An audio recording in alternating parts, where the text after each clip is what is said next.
Hello friend, welcome to my YouTube channel. दोस्तों, आज जिस टॉपिक पे आपसे बात करने आया हूँ वो टॉपिक है कफ एंड कोल्ड।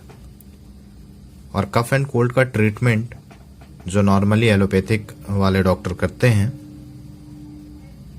तो आज उस विषय पे थोड़ी चर्चा हो जाए कि क्या कफ सिरप यूज़ करते हैं, कौन सा एंटीबायोटिक यूज़ करते हैं और क्लिनिकल इनबैलेंस या फिर एलर्जी की कौन सी मेडिसिन नॉर्मली यूज़ करते हैं। तो आप देख रहे होंगे कि यहाँ पे 3-4 कफ सिरप हैं। तो कफ सिरप से पहले मैं आपको एंटीबायोटिक के बारे में बता दूं। तो देख सकते हैं कि एंटीबायोटिक है, इसके मॉलिक्यूल का नाम है ओफ्लोक्सासिन। ओफ्लोक्सासिन एक अच्छी एंटीबायोटिक है, gram positive gram negative bacteria पे काम करती है, पुरानी एंटीबायोटिक है, लगभग बहुत सारे पेशेंट के लिए सेफ भी है। बट किसी किसी पेशेंट में ये एलर्जिक रिएक्शन करता है, तो बहुत लोग इसको इग्नोर भी करते हैं। उसके बाद जो नॉर्मली एंटीबायोटिक यूज होता है सफेक्सिम, आप देखिएगा सफेक्सिम 200 मॉलिक्यूल नेम है, बहुत सारी कंपनी का आती है, टैक्सिम आती है, टैक्सिमो 200, इस तरह से बहुत सारी कंपनी की आती है। नॉर्मली 10 से 12 रुपए की एंटीबायोटिक होती है। इसका डोज जो है सुबह शाम चलता है। ओफ्लोक्सासिन का भी डोज जो है सुबह शाम चलता है। ये एक सेफ एंटीबायोटिक है, इसमें कभी भी किसी तरह का पेशेंट का प्रॉब्लम नॉर्मली नहीं देखा जाता है।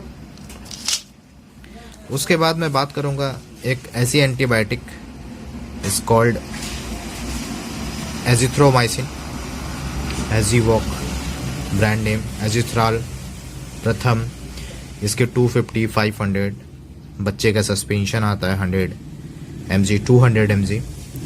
तो एजिथ्रोमाइसिन जो है एक अच्छी एंटीबायोटिक है, बहुत बढ़िया एंटीबायोटिक है, नॉर्मली 20 से 22 रुपए के रेंज में आती है। इसका जो डोज होता है वो डेली जो है 1 टैबलेट का होता है। बट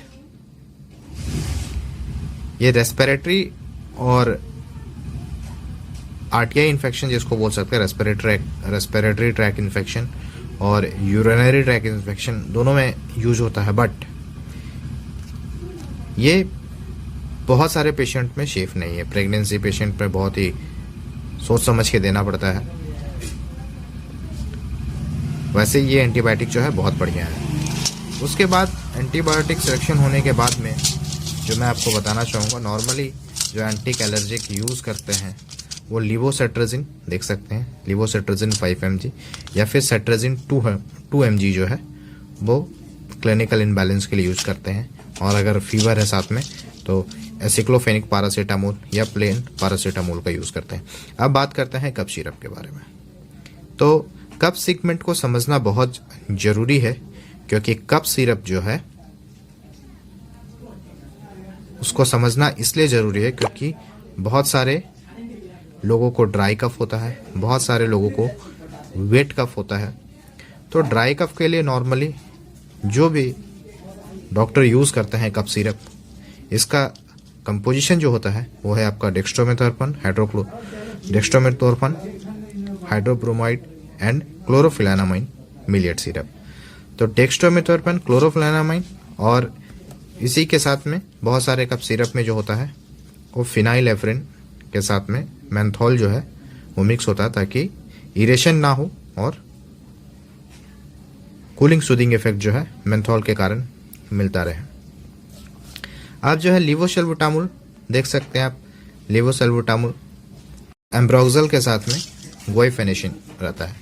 तो लीवोसल्बुटामोल एक अच्छा ब्रोंकोडायलेटर, सेफ ब्रोंकोडायलेटर है, और गुआइफेनेसिन एक बढ़िया एक्सपोर्टेंट है। जिसको वेट कफ है, कफ जो है बहुत ज़्यादा मात्रा में छाती में, गले में है, तो उस तरह के कफ सिरप को तोड़ने के लिए, बाहर निकालने के लिए इस तरह के कफ सिरप को यूज किया जाता है।